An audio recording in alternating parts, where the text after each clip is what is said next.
Welcome back to the Stay Broke podcast. We have Nicole Bazinet, founder of bwellbaby, a pediatric therapy practice helping babies eat, move, and play. Nicole is an occupational therapist, a board-certified lactation consultant, and a former NICU feeding specialist.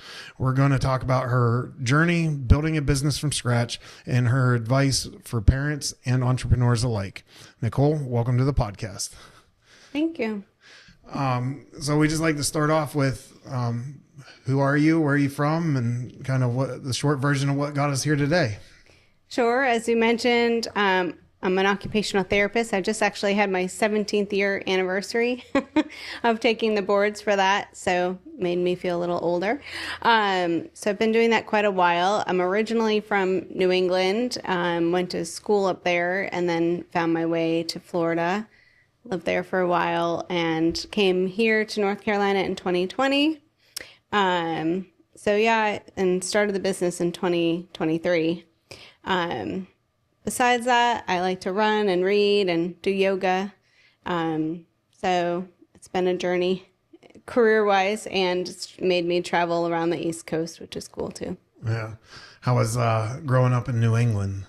It was great. I didn't know any different. So I grew up in Connecticut and then went to school in Maine, lived in Maine for 8 years, which seems crazy because it's so cold and I can't do it now.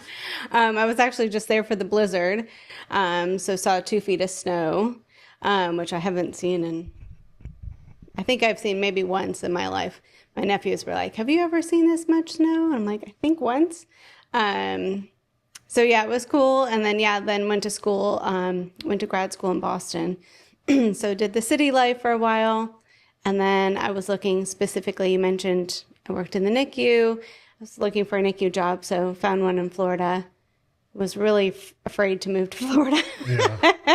And it was literally a total culture shock with alligators and, completely different animal life and hot and sticky. And I was in South Florida. So it was like moving to Mars, basically. But I ended up staying 9 years. So it was a good time. And then I got hot and bothered. So I just wanted to change the scenery back to some seasons. So yeah. I came back halfway. I guess they call me a halfback. Moved halfway back to here, and the weather is great. So happy with that. I know most kids have an idea of what they want to do when they grow up, but the ones that seem to know early on are the ones that work with kids in the future. Did you know when you were a kid that you wanted to work with babies or kids? For sure. I was I think I was like 4, and people would say, "What do you want to do? What do you want to be when you grow up?" And I'd say a baby doctor. So I'm pretty much that without more student loans. I went from playing with dolls to babysitting, and back then, geez, you would babysit when you were 12. Yeah. And then I nannied in school, and I actually, my undergrad's in early childhood special ed. And so I was an infant toddler teacher for 4 years, and then went back to grad school to be an OT, specifically to work with babies in the NICU. So it's always been babies. Yeah. So it seems like teachers is what comes to mind. Like most teachers know from an early age that they want to be a teacher. So I was wondering if it was the same. Yeah, I had all my stuffed animals lined up and, the chalkboard and, would do all that. And then I had the babies in the high chair and I would feed them. My mom would make me or get me like muffin mix and I would make it into baby food and spoon feed it to my dolls. So yeah. It's not too much different than what I do right now. You said you went to school or you went to college where? In Boston? Boston for grad school. Yeah, Boston University. Where'd you go for undergrad again? You mean Farmington. So a little tiny speck in the Western Mountains and like 45 minutes from Sugarloaf Mountain, the ski mountain. So there were a lot of ski bums on campus. Yeah. Yeah. How was your university experience? Which school did you get the most out of or have the best experience at? Oh, they were both great, completely different. You mean Farmington, I think we had like 1,800 to 2,000 students. So it was very small and we were in the middle of nowhere, 45 minutes to the highway. So, so we were pretty isolated, but we were all like really close knit, I think, since it was a small program. And then BU, B was a little different for me because I was considered like non-traditional, being older, but and all of my classes were basically in one building because it was grad school. So I didn't get the full like Boston College experience. Plus I was working because it's really expensive. So it was good though because just met some good friends. Actually, when I realized it's like the anniversary of getting certified. It means my friends that I've had, that I still talk to, one of them on a daily basis. We've been friends for 19 years now, and we met in that program. So it was cool. I would say, I regret the loans. It was a very expensive program. But, I learned a lot of great things and met some great people. So I can't regret the experience. Yeah. When was the gap? Was it between undergrad and grad school, or was it after? Yeah. So I got my bachelor's degree and then worked for 4 years as the infant toddler teacher. Okay. And then became an OT. Yeah. What pushed you back towards school? Was that always the plan? You just wanted to go work for a while, or did it kind of develop? Yeah, it was kind of the plan. I knew I wanted more letters after my name or any letters after my name. That was a plan. I didn't want like a master's of education. I was like, I don't want to be a principal or anything. So I didn't really know what I wanted. But actually, it was a couple parents that I worked with that showed me the way, basically. One of them had a baby with some special needs that I worked with and became her primary caregiver in the classroom. And so that mom was like, oh, you should be a therapist. She receives therapy and I think you would be good at it. And so I was like, oh, I should look into that. And then another mom was doing her pediatric residency at the hospital in the NICU. And I have a terrible memory, so I don't remember the conversation, but somehow she invited me to go and shadow her. And so I went to the NICU and saw the nurses like feeding the babies. And I was like, that's what I want to do. But I knew I didn't want to be a nurse because I'm not going to do math and medications. I knew that was a no. So, but I could still be in the hospital. So then that became my whole plan to get back into grad school. Had to do prereqs and, financial aid and all of that and all the applications to get in. Yeah. And then finally made it in. So it was a journey, but it was definitely what I wanted to do. Yeah. Did the university you went to for your undergrad, did they have graduate programs, or why'd you choose to go to? No, they didn't have graduate programs. And I ended up choosing BU because they had, I had like the least amount of prerequisites needed. So I didn't have to take too many more courses. Because my teaching undergrad was mostly like psychology and stuff, which is important, but also needed to do a lot more science. So the other reason was one of the professors actually literally wrote the textbook for neonatal therapy. So I wanted to take a class from her and kind of learn from the best. So that's what I did. Yeah. Do you feel like it helped you having that gap in between undergrad and grad school? To kind of figure out what you wanted to do. And then I know a lot of people, when they go back a little bit later, they're a lot more dedicated to what they're trying to learn. Yeah. And to be fair and honest, I didn't even know much about therapy. Despite having a special education degree, it's terrible really that I didn't know much about therapists and therapy. So I didn't know much about the profession at all when I graduated. And then, also working with the babies in my classroom, pretty much typically developing. Like I said, that one baby had some special needs, but that gave me just a lot of exposure to babies and their development and what more typical movement patterns and behaviors look like. So that gives you a really good foundation for then applying that to babies that need more support. So what exactly is occupational therapy? It's a great question. I should have studied harder for that one. We treat occupation as how you spend your time. So for babies, that's eating, sleeping, pooping, bonding with their family, moving their bodies, even going to daycare and just socializing with other babies. So for them, we support people, including babies, engaging in those occupations when those are hard. So the easiest example always is like someone who's had a stroke and loses function of their arm and leg possibly, and so they want to feed themselves or get dressed, right? You need to feed yourself, you need to get dressed. And so occupational therapists help you get back to doing those things. And so with babies, it's just, they have different occupations than adults do. So we just work on those. So after you graduated with your graduate degree, did you go straight to work at the NICU? No. So you're always warned, like the NICU is like a sacred place and it's really hard to get into, and which for good reason. So they always suggest working in like outpatient settings first, and also places want you to have some experience. So I worked in early intervention, which is federally funded, state-run programming for babies and toddlers 0 to 3 years old who get therapy in the home.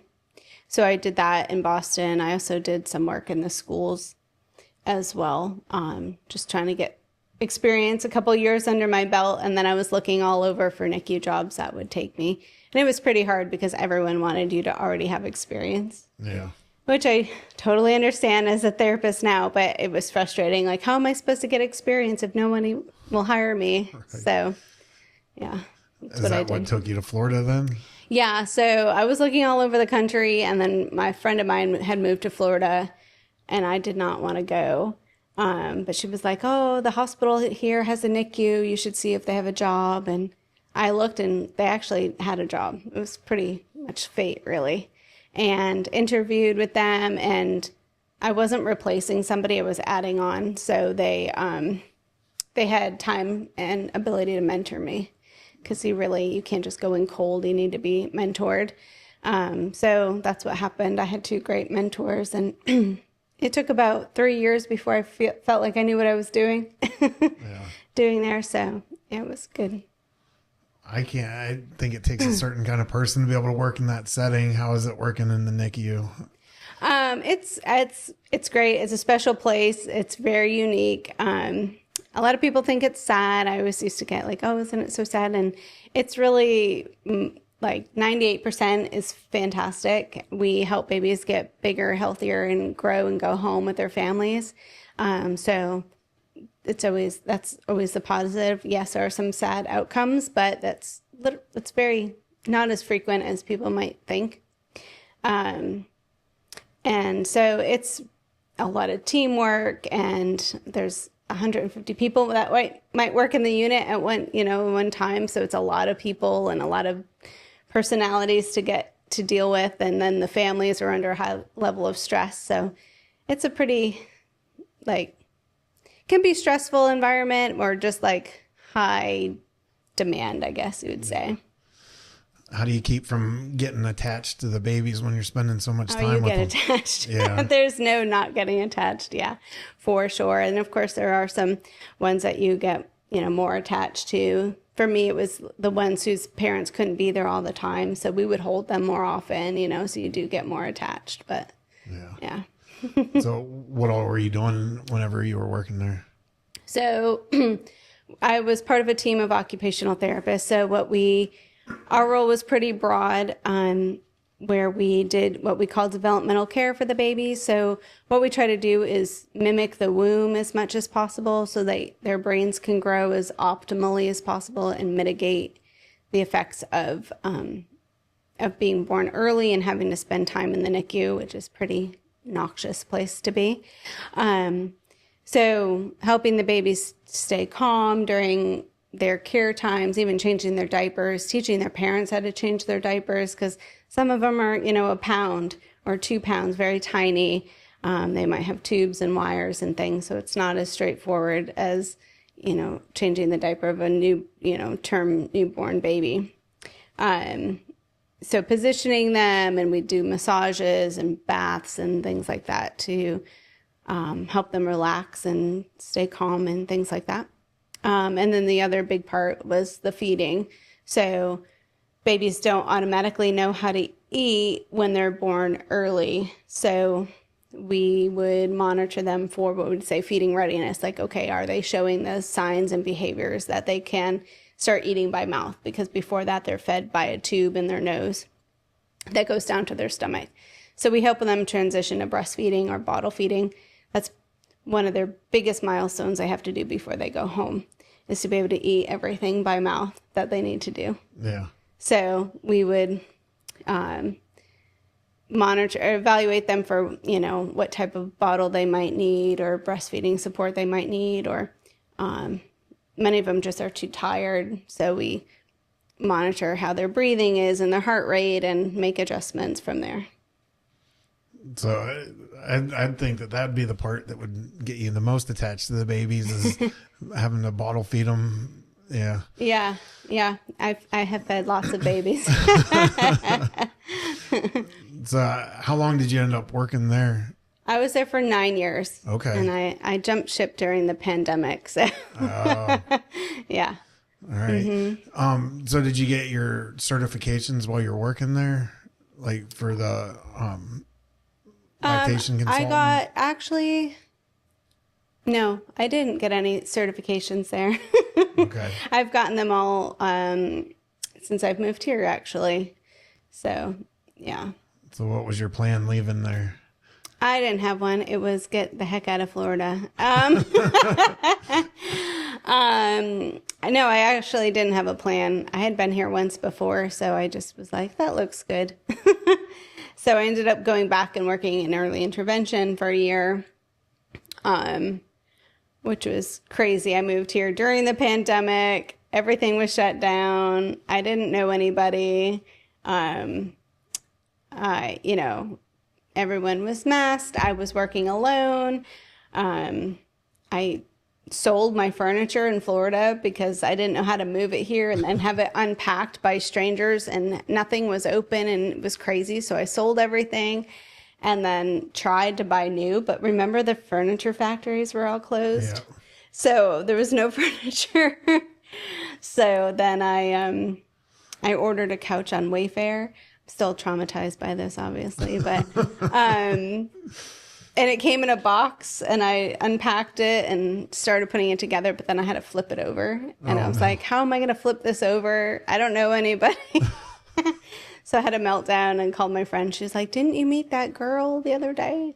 Call her. So this girl I met through running, and her husband came over and helped me turn the couch over. So don't recommend moving during a pandemic. It's not fun. Yeah. So after a year, a job opened up at Wake Med, working in their NICU. So I applied and was hired for that position. So okay. What was it like working in a NICU when the pandemic hit? That had to be crazy. Yeah, back in Florida, it was crazy. It was, I don't know. I feel like we all probably blocked it out of our brains, but it was hard because the families couldn't visit as much. And a lot of the moms came in and they had COVID, so then they couldn't visit the babies, and that was really hard. I remember these parents that they had COVID. They had both had COVID, and they had a preemie baby.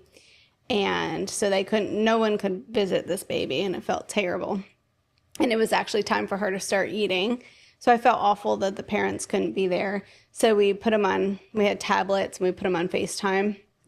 And so I fed the baby while they were on FaceTime, and I felt awful, but it was the best we could do given the situation. Yeah. So that would have been terrible. Yeah.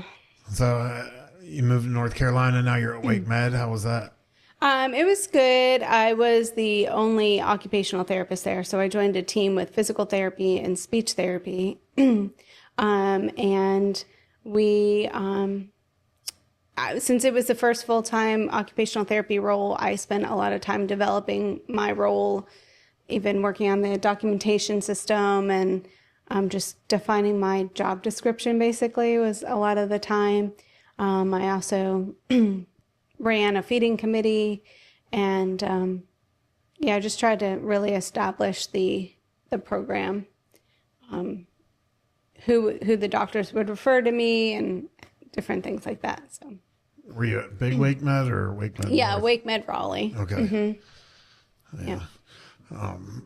I know the Wake Med North. I remember when they built that big birthing unit, that expansion that they did. Yeah, they have a little tiny, it's called the level 2 special care nursery there. Both North and Cary have one of those. So they take like healthy preterm babies that are usually like over 32 weeks and not needing a lot of support. And I think they have like 8 or 10 beds at each of the hospitals there. Yeah. But Wake Med in Raleigh has 45 or 52 beds. Yeah, it's a much bigger hospital. Much bigger, and we take, very sick babies there. So. Okay. How long did you stay at Wake Med? I was there pretty much exactly a year. Okay. What was your plan? What was your plan when you found the job there? Was it to work there long term and something changed, or was it always to get to this point? Nope. I was going to stay there. Had no intention of leaving. And one day I was laid off. Oh. So, yeah. It's crazy to be the only one in your position and then get laid off. So, yeah, they were cutting some programming and some people in like the adults department and stuff like that. And there were a couple little things that highlighted like, maybe things aren't going so well, but I was blindsided for sure. Did not expect it. So they cut my job completely. And also a physical therapist that was working part-time in the NICU, they moved her back to adults at the same time. So they just cut the program considerably. Yeah. So I was in shock for a little bit for sure. That's interesting. It's not like people quit having babies around here. I don't know. Yeah. Maybe the hospital was just in a little trouble at the time. Yeah, my job, therapy in the NICU doesn't generate income, so it's easy for them to cut us if they don't fully believe in the mission, right? And the value that we have. So yeah. What'd you do next? Start applying everywhere? Well, I did. I started thinking about it, and that was my first idea was to just, okay, I'm going to start applying. But jobs in the NICU are very hard to come by because there's just not that many. There aren't occupational therapists in every NICU. And if there are, there's 1 or 2. Sometimes there's more, but people tend to stay. It's not like nursing where there's 50 nurses, right? So you have to generally move to find another job. UNC and Duke weren't hiring at the time. So I was like, okay, but it was 2002 and the pandemic was just settling. I felt like I just landed here. I was like, I'm not really ready to move. So I started thinking about it, and I was like, well, I've had this business idea in the back of my head for many, many, many years. And I had gotten a tiny severance. And I was like, well, which, looking back, I was very optimistic. Like, that money is not going anywhere, but that's nice of you to think. So I was like, well, maybe I should start that business that, now's the time, right? Like, I was very delusional, but I had already come up with a name. I had secured a website. I had the Facebook and Instagram handles. I had done this background work, which I kind of just did on the side on a whim, even back in Florida. So I didn't even know I was like laying the groundwork for this job or for this business. And that I would need it, Yeah. Very interesting. Like, oh yeah, that would be cool. That would be fun. And it was like, well, if you don't get the website now, you need to have the website way before you have a business because it needs to match. So I had done that years, like either 2019 or 2020, I think I did. So I guess I knew I was going to eventually do it. So, I was like, okay, I'll just start this business. as like an idea and kind of a test, really. It was just kind of like, let me just see. That's really how I approached it. Yeah.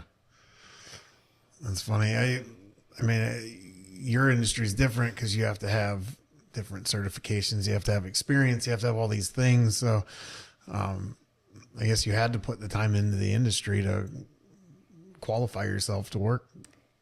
Yeah, somewhat. You know, I was always a certified and licensed occupational therapist. So that alone I can work off of just fine. I became a certified neonatal therapist, which is the NICU certification in 2021, I think. I didn't become lactation certified until 2024. So that was secondary. I had always worked with moms and breastfeeding previously in the NICU. And I had kind of been, oh, you should become a lactation consultant. I was like, I know enough and I work with lactation consultants. So there was never really a need to do it myself. And so that came later. Yeah. The goal with the business, honestly, it has shifted tremendously a couple times. Initially, I really just wanted to do mostly group classes. So the idea behind the business is really to support families with babies. So when I was in early intervention here in North Carolina, it's run very differently. So each state is given money from the government to fund this program, but they can run it any way they want, and every state's different. So I had worked at it in Massachusetts in 2011 and worked in North Carolina in 2020, and they were just so completely different, and my experience was different. And I just felt here in North Carolina it was lacking a lot for the babies. In Massachusetts, we had groups for the families to meet each other and have socialization, and there was just a lot more cohesive support for the families and the therapists because we all work together. And here in North Carolina, everything is isolated and siloed. So it's hard as a therapist and it's hard as a family to kind of navigate that. And they also don't refer a lot of babies to therapy here, and they wait. I got a lot of referrals for 2-year-olds who I could identify that needed therapy at 6 months old. Yeah. So they've lost 18 months of potential therapy, and the earlier you start, the easier it is and the faster they make gains. So it's frustrating as a therapist to see that and see we could have been working on this for 1.5 years and we wouldn't be here, right? So, and then with the NICU babies, they graduate, they get therapy from me 2 or 3 times a week in the hospital, but then they kind of drop off of a cliff when they're discharged. Yeah. They don't get outpatient therapy right away. There's long wait lists. Even the early intervention program can take 2 months or so. They might not qualify. Insurance has these high, you got to prove that you need therapy. And so that was my goal with the business. I was like, I want to remove all this red tape and get babies the access that I think they deserve. I hope you're enjoying the podcast so far. We appreciate everybody for watching. We appreciate the growth that we're seeing. We're getting amazing guests. We still need to get a little bit more reach to keep this momentum going. So help us out. Drop a comment, like, follow, subscribe, share if you love the content. Help us continuing to get amazing guests with amazing stories and help those stories get around the world like they should be. Thank you, and I hope you enjoy the rest of the episode. So, what were your steps in starting up the business? Gosh, I think I cried every day for about 6 months because I'm a little bit of a perfectionist and used to knowing what I'm doing. And there's literally no rules on how to start a business. And especially with therapy, it's like gray. And I didn't know anybody here. I wasn't well connected to the community.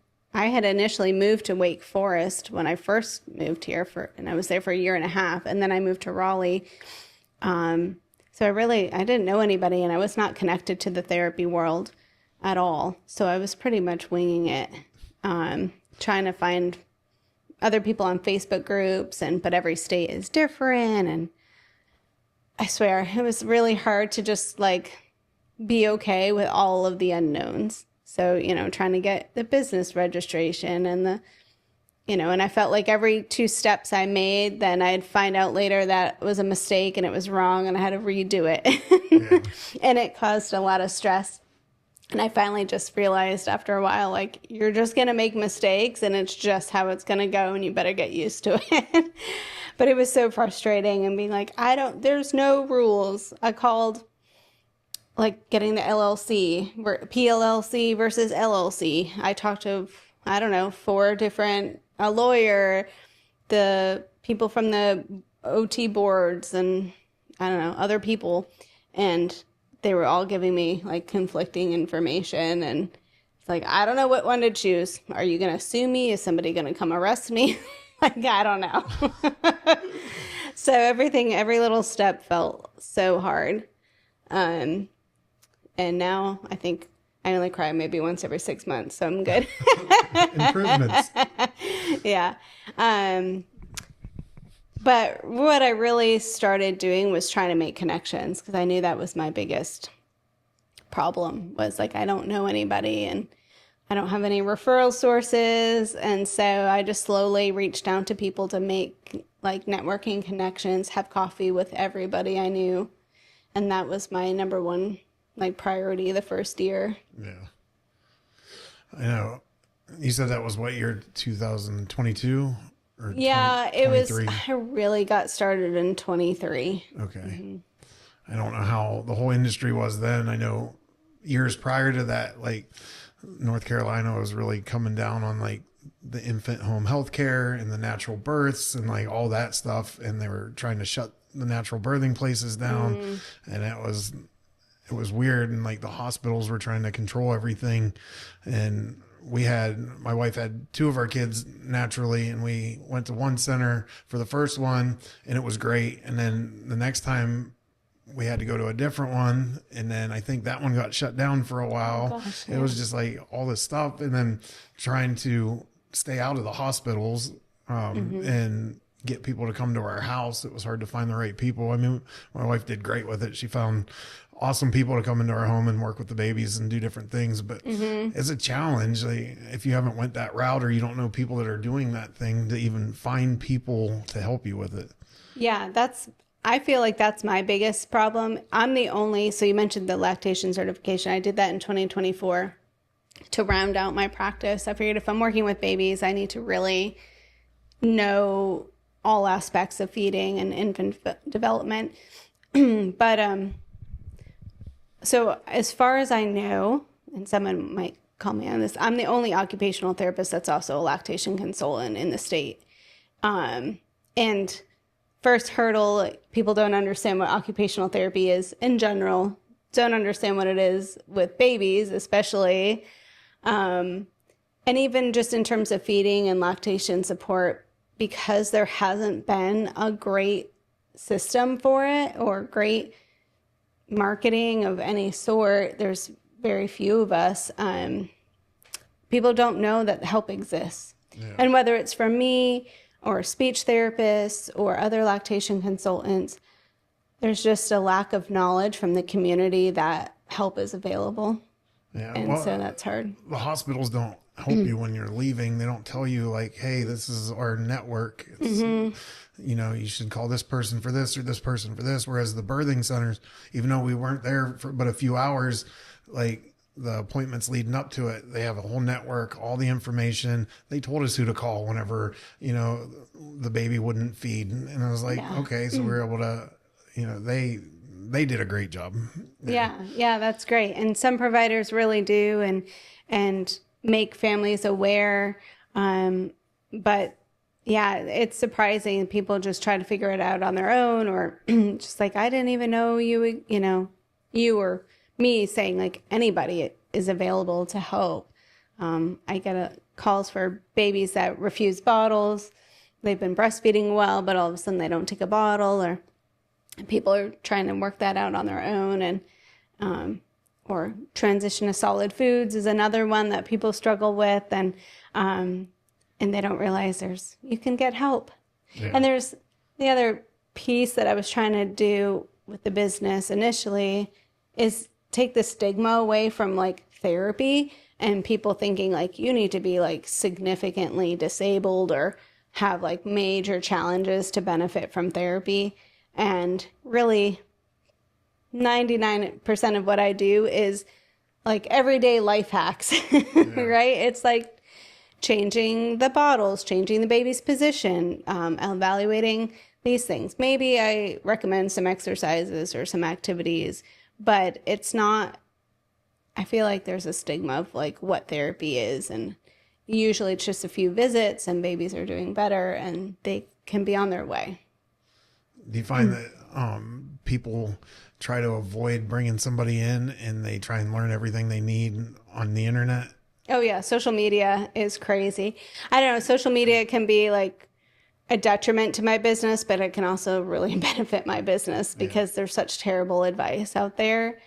And what I tell families, you know, everybody, and I'm guilty of this for myself, whether it's healthcare information or business information, the internet gives general advice, right? Whether it's good or bad, it's generalized for 8 billion people on the planet. Right. It's not individualized to you and your baby.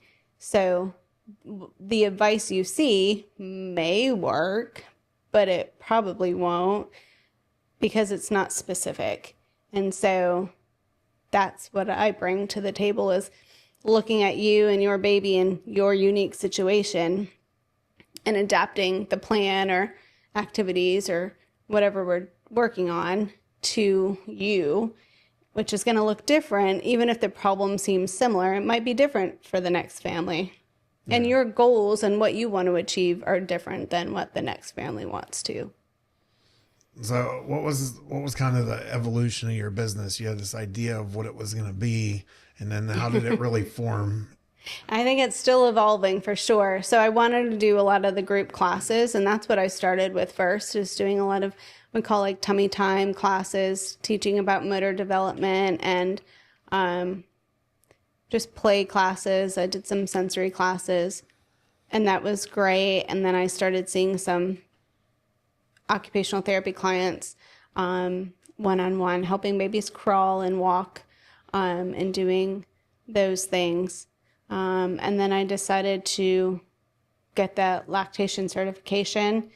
And once I did that, so I was certified in July of 24. That really took my business in a whole new direction. Yeah. So I don't take insurance for occupational therapy, which is hard for a lot of families, but it's not something I can handle as working for myself. So that does limit families who can see me. But with the lactation care, that is more readily covered by insurance than OT is. So I can see a lot more families that way. And people know more about lactation care. They know lactation consultants exist. So it's helped me market myself better and have a wider audience for sure. So that really just pulled my business into, right now it's probably 95% lactation clients. A lot of the families do appreciate that I have the occupational therapy background.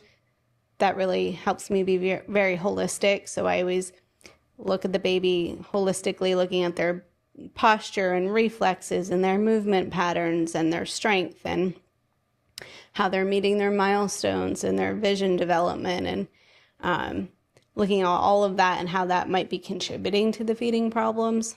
And so that's a completely different perspective than someone else who is a lactation consultant without being an OT. So yeah, doing primarily OT, primarily lactation.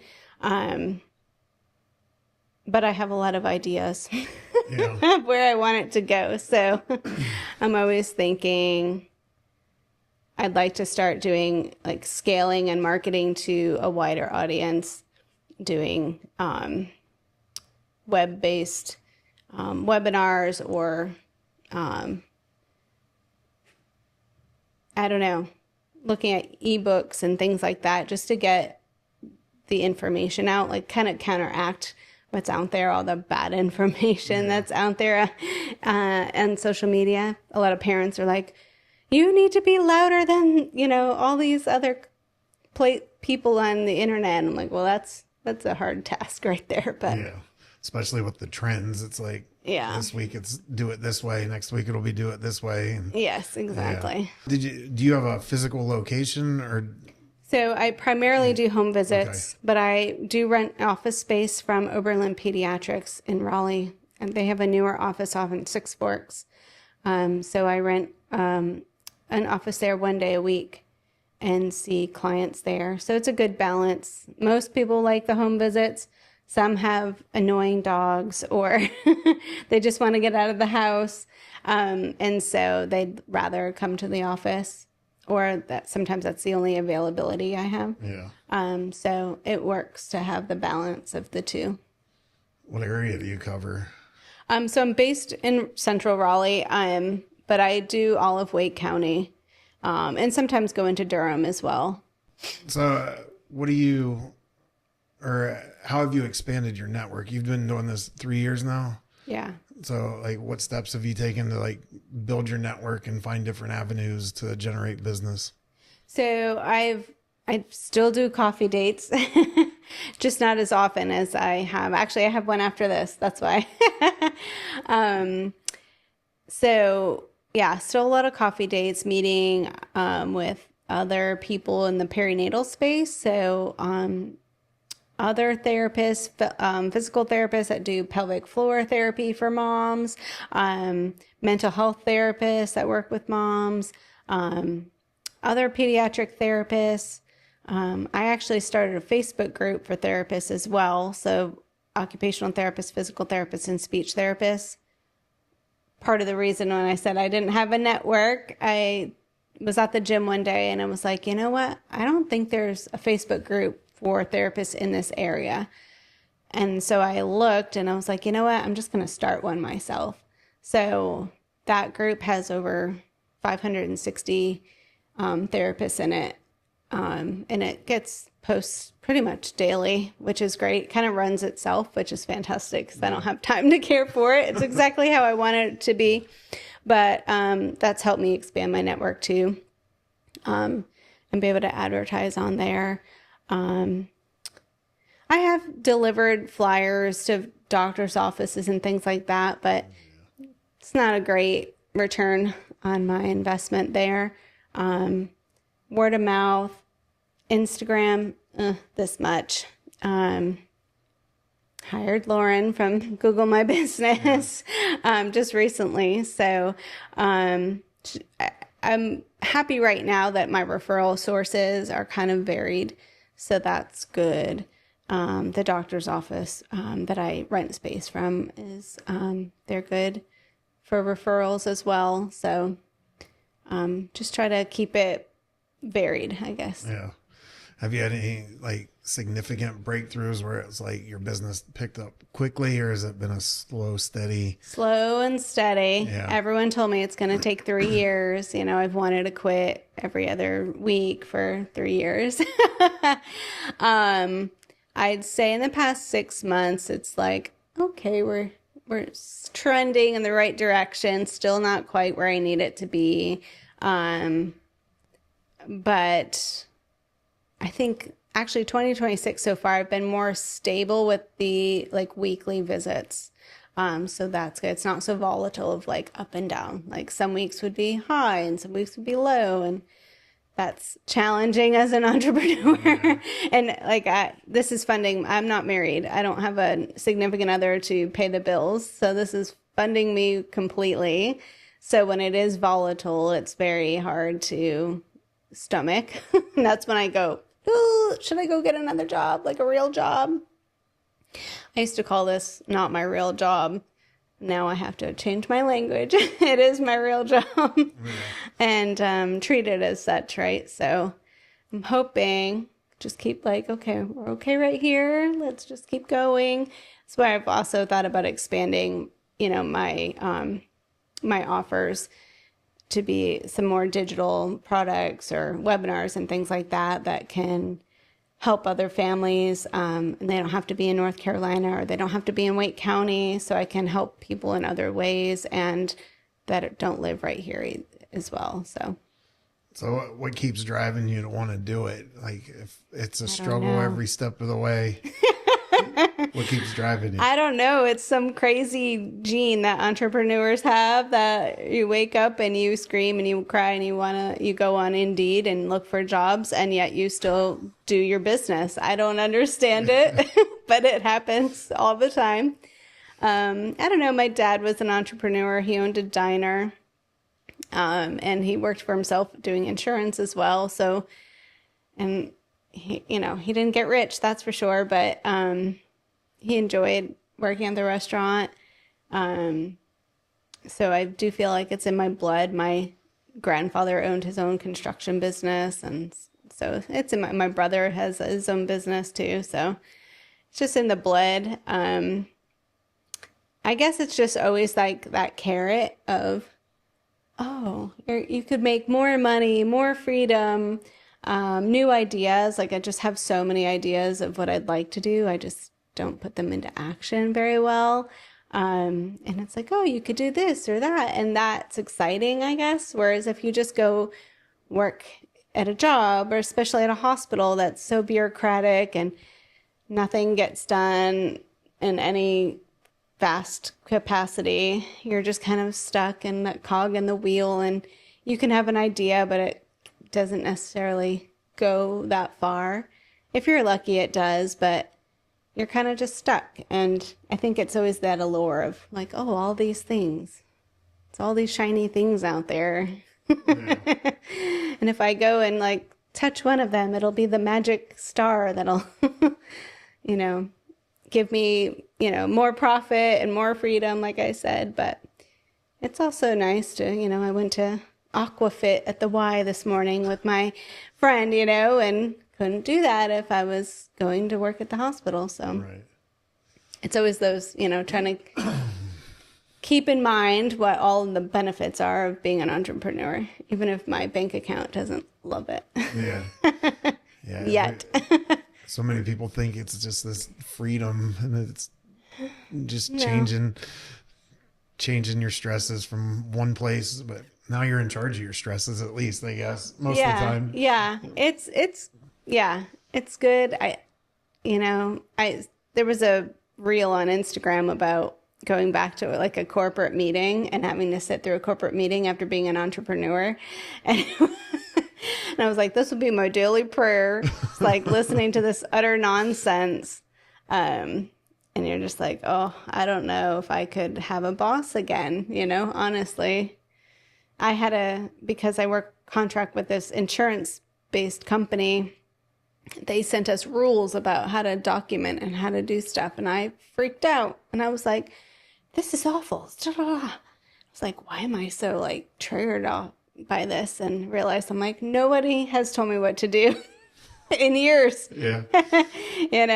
So it is that balance of, no one's told me what to do, but I also have to make every decision, right? Like every decision comes to me, and that's exhausting and tiring and challenging. So it's, good and bad. Yeah. You enjoy it though? I do like it. Yeah. Yeah. And just kind of, like I said, riding the waves of, the business isn't looking like what I thought it would look like. The groups didn't take off. They're hard to market and such. I still keep that on the back burner. Looks different, but it's kind of nice that it changes too. That's what I like too. Yeah, I think those are the people that don't survive, are the ones that like get this idea in their head and they get stuck on it, and it has to be that way instead of starting in a direction and then seeing what happens and just being able to go with it. And yeah. Follow the money, follow the clients. Yeah. And be like, okay, well, this is different, but let's reframe it. And then like, okay, well, let's see how we can better serve the families in the community, more families, how can it work for everybody? So are there many other independent occupational therapists focused on infants in this area? No. No? I'm the only one. You're the only one. That is I am the only one that I can think of right now. There are other infant OTs that work for bigger companies that I know of in the area, but they all work for like bigger companies. Yeah. Well, anytime you're trying to do something different that people don't know about, or like, it takes time. You know, we did it with our utility business. We found a service that nobody else offered in the way that we could offer it. But now we're going back to this industry that's, you know, it's all corporate, and we have to try and explain to them like, hey, there's options, and it took us time. So I had to do things that we didn't want to do for years until that side of it took off. But I was right. Yeah. And I did the right thing. It just took a while before they could see it. Yeah. Yeah. That's what's hard is like, oh, you know, and same with taking cash versus insurance, right? It's like, well, you could take insurance. You can go to a insurance-based place, which I do myself as a, you know, person, but there's wait lists. You're kind of stuck with whatever therapist is available. So you're not being able to handpick who you're going to work with per se. Most therapists are really good, but you want to find someone who you mesh with and your baby meshes with and you're comfortable seeing. Insurance dictates what your therapist can work on, how often you're seen, how many visits you're approved for.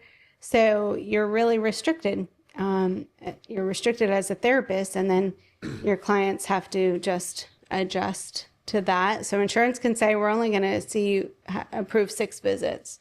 And whether that's good enough or not, like I was seeing a baby to help her walk, and the parents were paying me cash for a long time.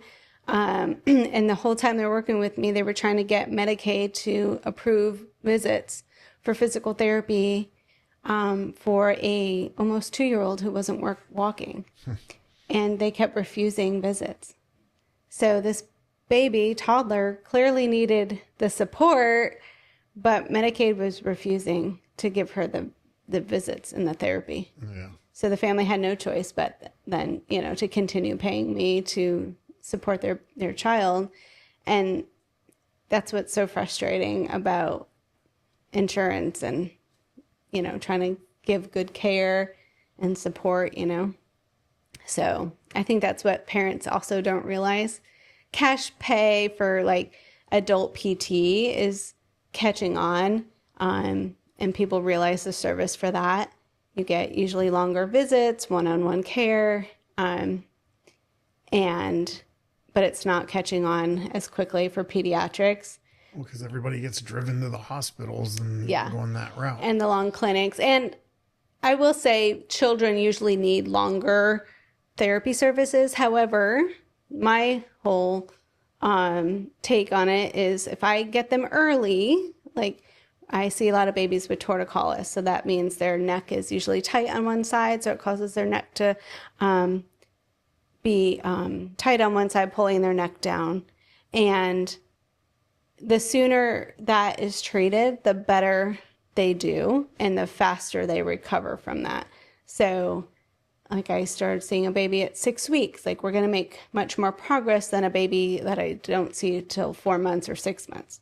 So even if you identify the problem at the pediatrician's office at either their 2-month appointment or their 4-month appointment, well, then they're put on a wait list for 2 months. So then that's another 2 months of missed treatment time. And then insurance has to approve it. So that's usually another 2 weeks for an insurance approval. So now this baby is like approaching 6 months, and now they're not rolling. They're not sitting appropriately because their body is asymmetric. And this is all could have been worked on this whole time and been resolved. And so that's what's frustrating for me to see happening. And it's like, I can help this baby overcome the torticollis in like 4 or 5 visits. And then just monitor their development over time. And if they need to come back and do a check-in here and there, then we do that. But we're not restricted by any kind of timelines or restriction in visits or time. So, and that's where the lack of education for the parents comes in. If they don't know, they don't know. And if they say, oh, when it's approved, it'll be fine, then you can get it taken care of. But Yeah, it's like the lack of follow through. So pediatricians might identify it and they'll say, oh, here's your referral, go see PT. But then that's it, right? So babies have scheduled visits with their pediatrician for their well child checks, usually at 1 month, 2 month, 4 months, 6 months, and 9 months. So maybe it's identified early at 2 months, which is great. However, they just get a script and the parents are left to kind of follow through with that. And so if they're put on a wait list, there's some wait lists here that are well over 2 months long, which is actually kind of on the short end of things sometimes. Or sometimes there's not, depending, especially if they live in the outlying areas, there's not therapists available at all. And so unless the parent is very much an advocate and outspoken and really knows to push, they're not going to go back to the doctor until the baby's 4 months old. Yeah. And the doctor's going to be like, oh, did you go to PT? Oh, we're still on a wait list. And it's like, there's no way to follow through with that, So anyway, and even if they did want to go back to the pediatrician, they have to get put on a wait list for an appointment there. Yeah. We've had our kids at the same pediatrician's office the whole time we've lived here, all 5 of them. And just over this last year, we can't even get them in if they're sick anymore. It's going to take 3 days to get them in. So we're having to go to urgent care for everything now. So the wait lists around here are crazy. Yeah. They're getting long and it's frustrating and sad. And, for the families that I know can only see me a short number of times because of finances, I try to help them get into a clinic that takes insurance. And I call around and I'm told about these wait lists and, okay, well, we'll see them as soon as we can. Or I've got a call from somebody in Rocky Mount. I do not go to Rocky Mount, but she was going to come to my office. And I was like, no, that's just too far. Let me find somebody in your area. And contacted the early intervention program there. And they're like, yeah, we don't have anybody. Yeah. They're on their own. So that's frustrating. Yeah. You're only one person, can't be everywhere for it. Right. Yeah. I know in our experience, anytime we brought in an independent caregiver, it was a better experience. They spent more time with us. We could call them directly if we had any issues. We're not talking to a receptionist or anything like that. And they genuinely seem to care, Yeah. And I think for us, when it was time to if we needed help with anything with the kids, it was worth paying people, because a lot of people only take cash if they're, working for themselves in your industry. So I don't know. I hope I come across as caring. I certainly do. I do care a lot and I try to provide a good service. And like I said, if I can't help you, whether it's financially and you really need to use insurance, or I just don't have the answers that you're looking for, I'm happy to refer out. But yeah, I'm the one answering the phone, emails. It's funny. Most of my referrals come in overnight at 12 to 2 a.m. I think is the hot spot when moms are up at night trying to feed their babies and they're frustrated and tired. So I don't answer those, but that's when I get most of my referrals. But yeah, I'm the one behind the computer and answering the phone and things like that. So that, that personal touch I think is important. And I think we lose that a lot.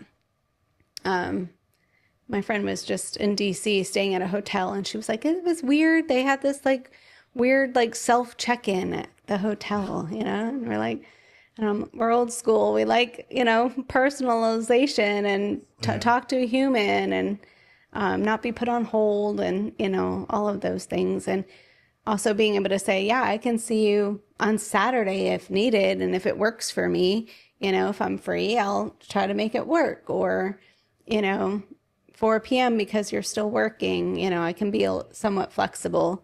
Work clinics are very rigid, as you've got 11 a.m. on Tuesday and that's your only choice. Yeah. Right. So I try to offer that flexibility when I can. So where do you see this heading into the future? I'd like to do more like consulting work, work for childcare centers and educating the teachers there about infant development and feeding. And I'd like to get into the tech companies here and offering services when families are on maternity leave, and helping families prepare for back to work. A lot of parents struggle with, like I said, bottle refusal, so that can delay going back to work, or just parents that want to pump and still have a breastfeeding relationship with their baby when they go back to work, and what does that look like, and how to prepare and do that. I think companies would be better off if they have parents that can focus on work when they're at work, and they don't have to worry about their baby not being fed while they're gone, or having to negotiate, being a parent and an employee at the same time. So I think there's a lot of room for that avenue of consulting work and support. A lot of the tech companies are offering long paternity and maternity leaves. One of the dads I just saw is getting 4 months. Oh, wow. So 4 months of paid paternity leave. I have to ask where he's working. I want to know. So that, some of the more newer modern tech companies are waking up and realizing families need support. And so I want to be there to support them. I do it, individually when the families reach out, but if the company could offer it for their employees, that would be even better. Yeah.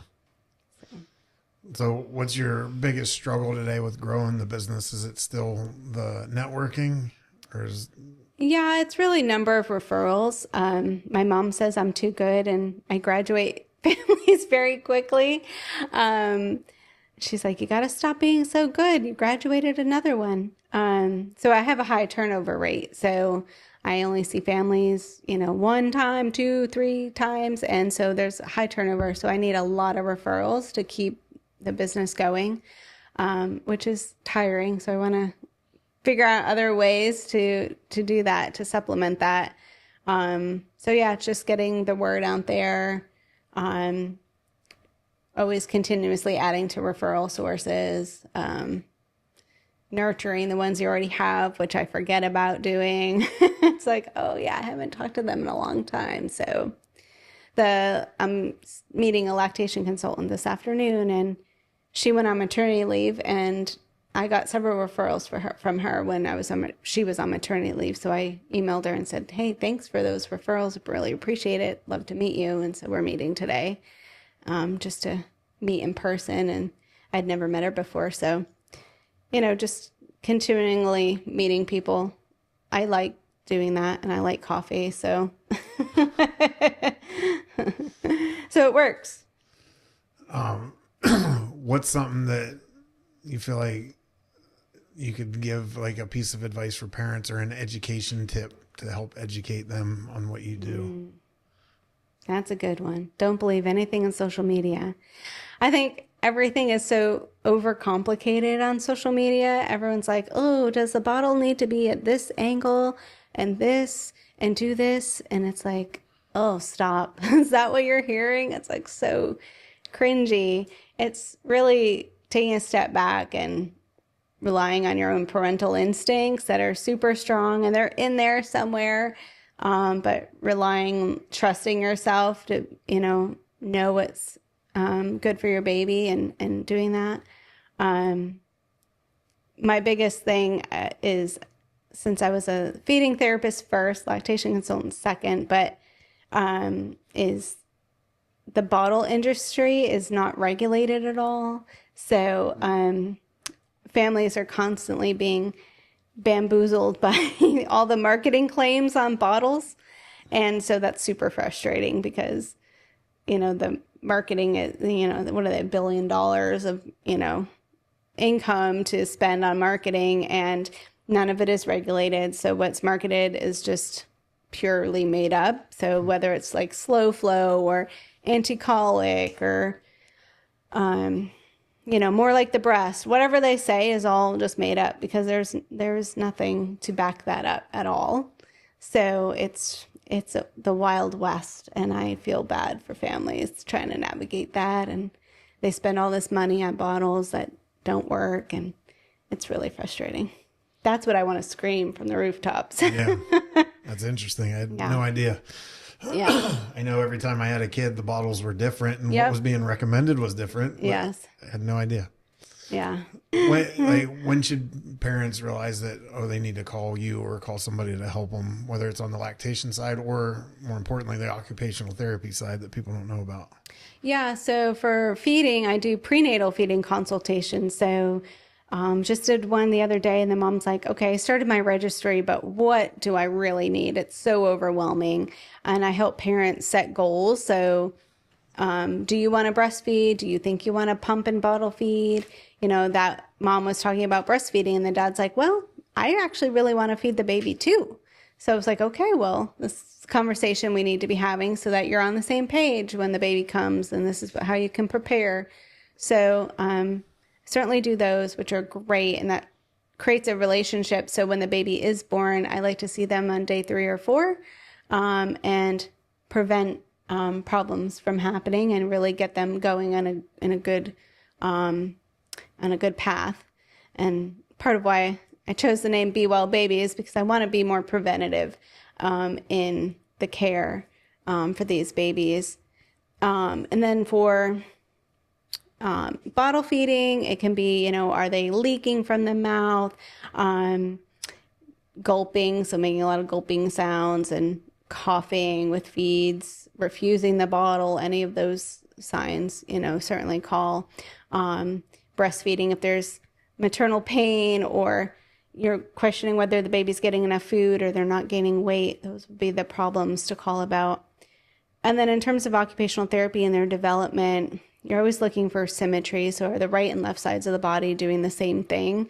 So with that torticollis, we're looking at the head turning both directions equally, or are they keeping their head to the same side all the time? And they get a flat spot, or their hair goes missing there, and that's a big indicator that they're spending too much time there.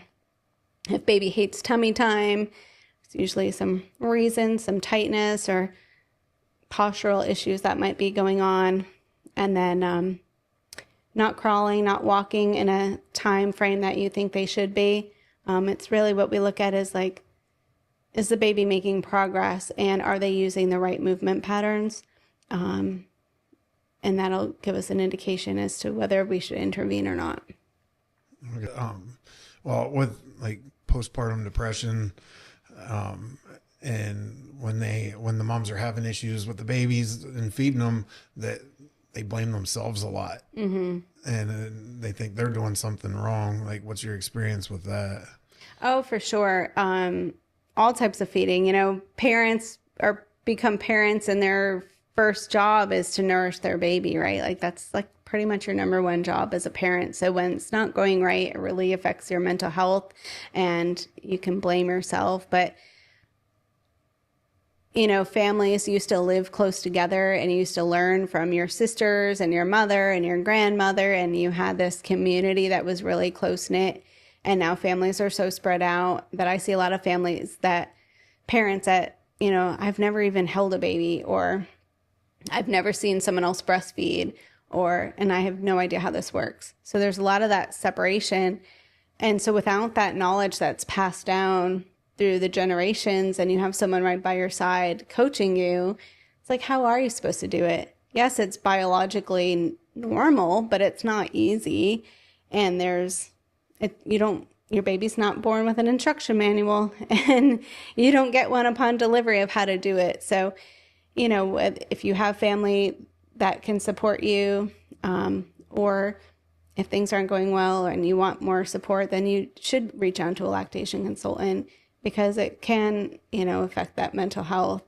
It's something I talk about in my prenatal visits as well, is watch out for these symptoms. If they're getting, kind of to a higher degree where you're this isn't right, then you need to be calling a healthcare provider, or call me, and I'll help, facilitate that. Yeah. Because I know it can be fine with one baby, and then you have another one, know what you're doing, and then it not work. And then that's when, a woman can really get in her head about it. And It's hard to watch as a dad too, because like I can't do anything to help. Like I can be supportive, but having people to come in that can actually help is definitely important. Yeah. I heard the phrase like, you might have other children, but you're the first time mom for that baby. So every person's different. Babies are born different. So between children, feeding can look different for sure. And then dad's participation. When I was doing my groups more, I used to have a dads only group, which was great. And I would love to start that back up again, and find ways for dads to be more actively involved, because that's what they really want, and giving them opportunities to shine and not just have to deal with the dirty diapers all the time.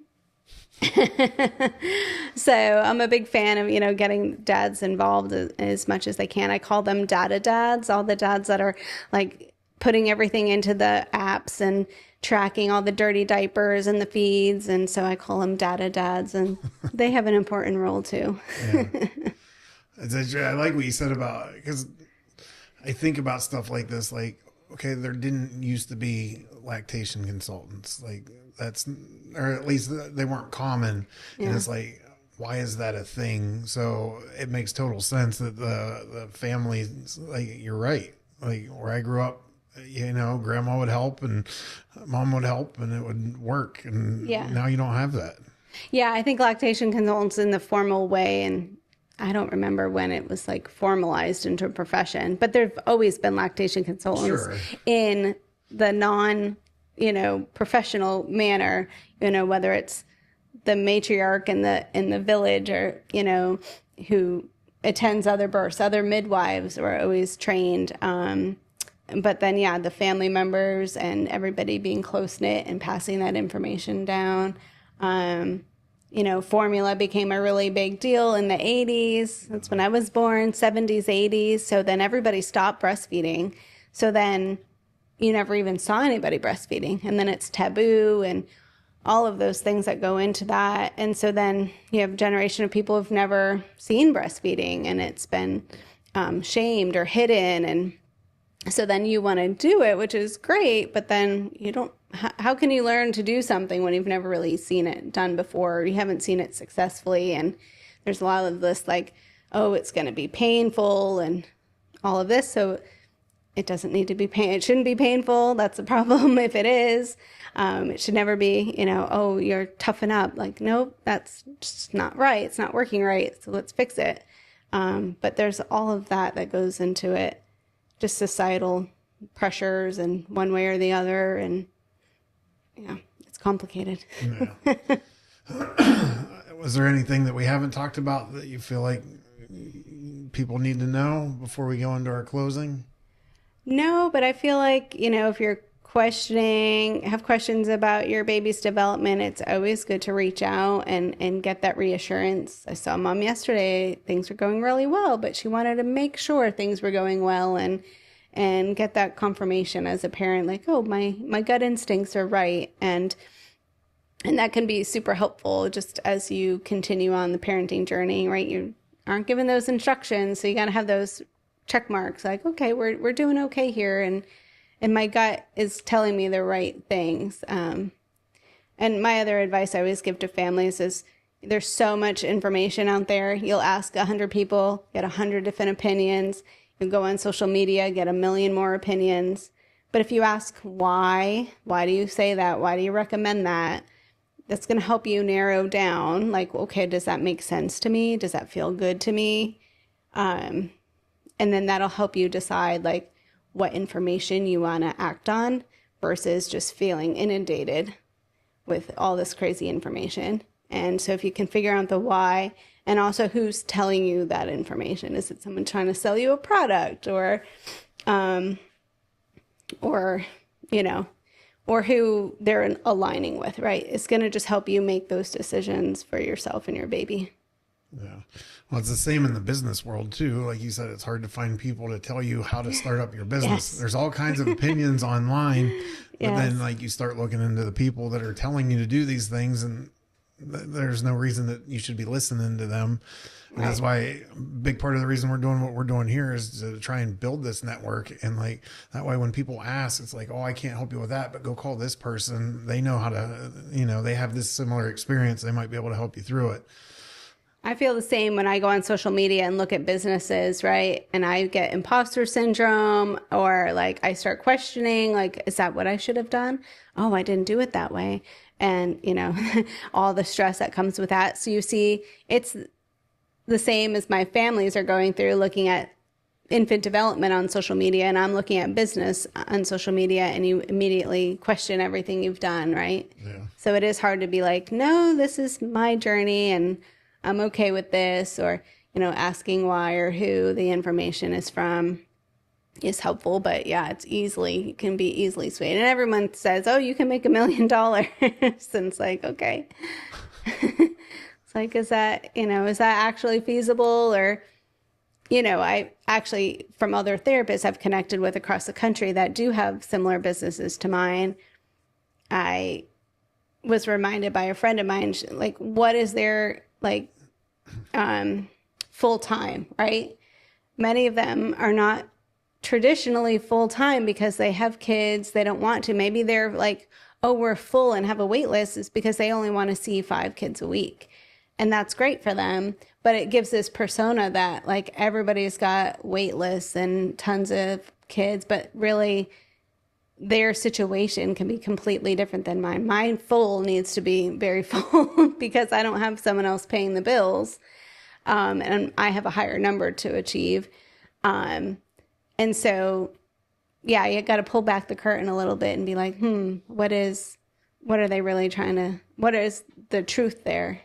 Yeah. And my friend reminded me of that. I was like, okay, yeah, that makes sense. Yeah. And I'd say most business people starting a business, like your clients, it's like they have this new expense coming into their life and they don't want to spend the extra money on the right help. And that happens a lot. Yeah. Yeah. My big thing is learning what is an expense versus an investment. Mm-hmm. And I'm still learning that all the time. Yep. And that's a good one to remind myself of. All right. A couple rapid fire questions.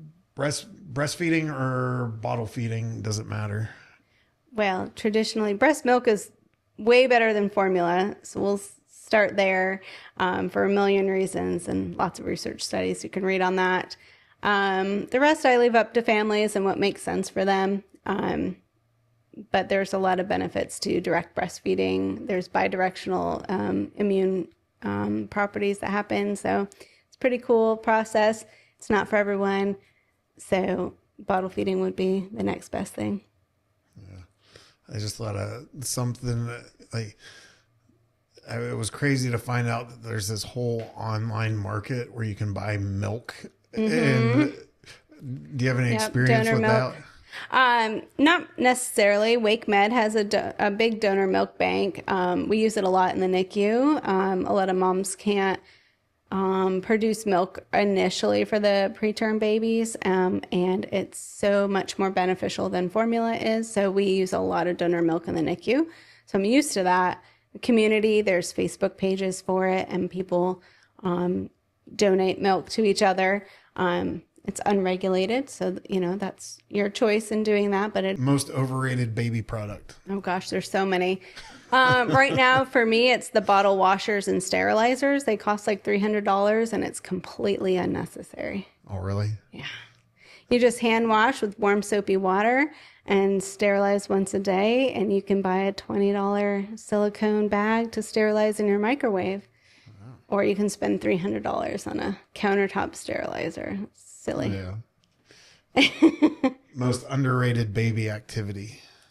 Oh, probably tummy time. Actually, it's side lying. Tummy time gets all the attention, but actually babies laying on their side is really great development for their obliques, their abdominal muscles on the side, preps them for rolling, brings their hands together. It's got a lot of great benefits. Yeah.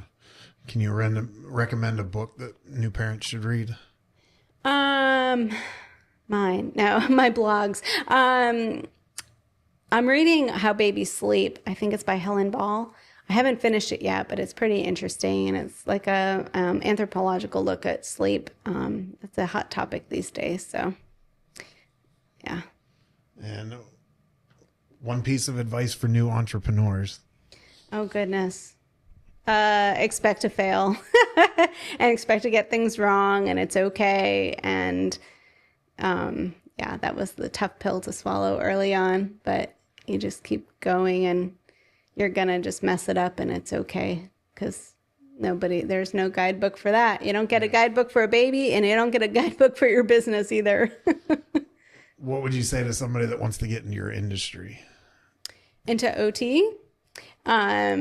Definitely recommend it, but go to a cheap school. It's a great profession. It's super varied. You can work in adults, and you can work in the schools. You can work your own business. You can do outpatient, adults, children, babies. So if you like variety, it certainly helps. Yeah, it's good. Call me if you have questions. I love talking to students and people thinking about OT, so. How can people find you, get a hold of you, follow you? Yeah, so it's bwellbaby. It's B like my last name, wellbaby, bwellbaby.com, bwellbaby on Instagram, Facebook. Those are the best ways. Nicole at bwellbaby.com for email. Yeah, all those ways. So we end every interview the same way. And it's because once I figured out my definition, it changed how I run my businesses and my life. How do you define success? Oh, goodness. That's a great question. What's popping in my head is like being happy with your day and being able to go to sleep at night feeling good about yourself and your business, like having that integrity and knowing you've helped somebody, and yeah, you can feel good about that. I think taking it day by day is probably the best. Perfect. Well, that's a great way to end it. Thank you so much for your time, and it was awesome having you on here. Thank you for having me. This was fun.